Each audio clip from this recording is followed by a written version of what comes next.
Hi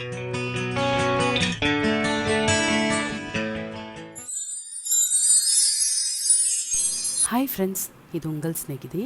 இன்றைக்கி இந்த வீடியோவில் நம்ம பார்க்க போகிறது ரொம்பவே ஒரு ஹெல்த்தியான ரெசிபி அப்படின்னு சொல்லலாம். இப்போ பார்த்திங்கன்னா கீரையில் வந்து நிறைய சத்து இருக்குது அப்படிங்கிறது நம்ம எல்லாருக்குமே தெரியும்.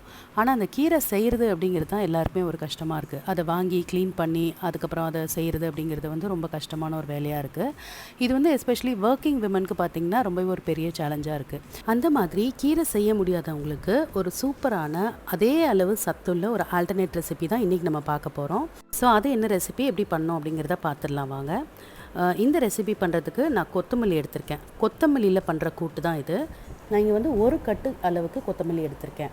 நம்ம கீரை எப்படி ஒரு கட்டு செய்வோமோ அதே மாதிரி ஒரு கட்டு அளவுக்கு கொத்தமல்லி எடுத்திருக்கேன். ஸோ இப்போ பார்த்திங்கன்னா கீரையை விட கொத்தமல்லி ஈஸியாக க்ளீன் பண்ணிடலாம். ஸோ அதை க்ளீன் பண்ணிவிட்டு கழுவிட்டு இந்த மாதிரி நறுக்கி வச்சுருக்கேன். ஸோ கொத்தமல்லி நறுக்கிறதும் வந்து பார்த்திங்கன்னா ரொம்ப ஈஸியாகவே தான் இருக்கும். அடுத்ததாக வறுத்த 1/4 கப் அளவு பாசிப்பருப்பு எடுத்து வேக வச்சு வச்சுருக்கேன். இந்த மாதிரி நல்லா மசிய வேக வச்சு வச்சுக்கணும். அடுத்ததாக நம்ம ஒரு கடாயில் 1/4 டம்ளர் அளவுக்கு தண்ணி ஊற்றிட்டு அது லைட்டாக சூடானதும் நம்ம நறுக்கி வச்சுருக்க கொத்தமல்லியை அதில் போட்டு வேக வச்சுக்கலாம். அதாவது இந்த தண்ணி இந்த கொத்தமல்லி முங்குற அளவுக்கு இருந்தால் போதும். இப்போ இந்த கொத்தமல்லி பார்த்திங்கன்னா ஒரு 5 நிமிஷத்தில் வெந்துடும். இது ரொம்ப சீக்கிரமாக செய்யக்கூடிய ஒரு ரெசிபி, ஆனால் கீரை அளவுக்கு அதிக அளவு சத்துள்ள ஒரு ரெசிபி. இப்போ இது ஒரு 5 நிமிஷம் கொதிக்கட்டும். இப்போ பாருங்கள், இது நல்லா கொதித்து வெந்துடுச்சு, நல்லா கலரும் மாறிடுச்சு. இதில் தண்ணி இருக்குது, இருந்தாலும் பரவாயில்ல. இதை தண்ணியோடய வந்து நம்ம இதை பருப்பில் சேர்த்துக்கலாம். இதை நல்லா மிக்ஸ் பண்ணி விட்டுட்டு இப்போ இதுக்கு தேவையான அளவு மிளகாய் தூள் சேர்த்துக்கிறேன்.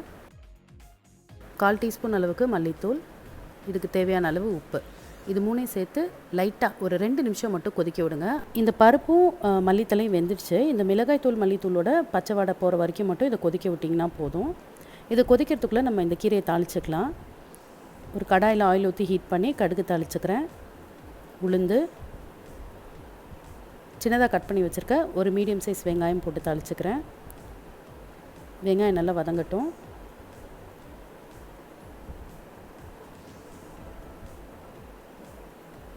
இப்போ இந்த வெங்காயம் நல்லா வதங்கினதும் இதில் சின்ன சைஸ் தக்காளி ஒன்று சேர்த்துருக்கேன்.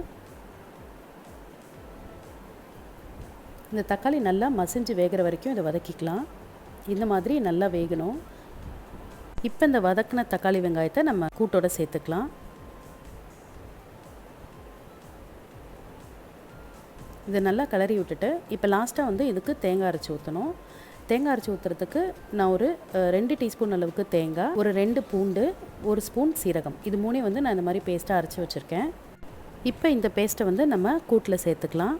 இப்போ இந்த அரைச்ச தேங்காவையும் ஊற்றி இந்த கூட்டை ஒரு 2 நிமிஷம் கொதிக்க விட்டிங்க அப்படின்னா ரொம்ப சூப்பரான சத்தான கூட்டு ரெடி ஆகிடும். இந்த கூட்டு பார்த்திங்கன்னா ரொம்ப வாசமாக இருக்கும். இந்த கொத்தமல்லியோட வாசம் வந்து ரொம்ப ஃப்ளேவர்ஃபுல்லாக இருக்கும். நீங்கள் சாதத்தில் போட்டு சாப்பிடும்போது ரொம்ப டேஸ்ட்டாக இருக்கும். கீரை செய்ய முடியாதவங்க இதை ஆல்டர்னேட்டாக இந்த ரெசிபியை செஞ்சு பாருங்கள். கீரைக்கு ஈக்குவலான சத்து வந்து நம்ம கொத்தமல்லியிலையும் இருக்குது. நம்ம அதை வந்து சும்மா கார்னிஷிங்க்கு மட்டும் யூஸ் பண்ணாமல் இந்த மாதிரி கூட்டாக வச்சு கொடுத்தோம் அப்படின்னா பசங்களுக்கு ரொம்பவே நல்லா சத்து சேரும். மல்லித்தலையில் பார்த்திங்கன்னா நிறைய சத்து இருக்குது. Dietary fibre, magnesium, iron, vitamin C, K, இது மாதிரி நிறைய சத்து இருக்குது.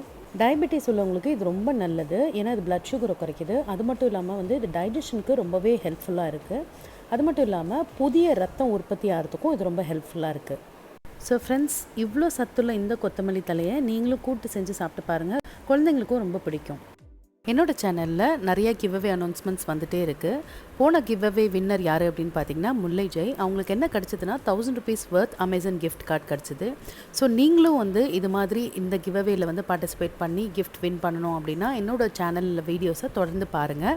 நான் போன வீடியோவில் சொன்ன மாதிரி நான் இனிமேல் போட போகிற ஏதாவது ஒரு வீடியோவில் கிவ்அவே அனௌன்ஸ்மெண்ட் பற்றி சொல்ல போகிறேன். ஸோ அதை நீங்கள் மிஸ் பண்ணாமல் இருக்கிறதுக்கு நம்ம சேனலை சப்ஸ்கிரைப் பண்ணாதவங்க சப்ஸ்கிரைப் பண்ணிவிட்டு பக்கத்தில் உள்ள பெல் ஐக்கனை கிளிக் பண்ணி வச்சுக்கோங்க. இன்னும் நிறைய வீடியோஸ் அண்ட் கிவ்அவே அனௌன்ஸ்மெண்ட்ஸ் வந்துகிட்டே இருக்குது.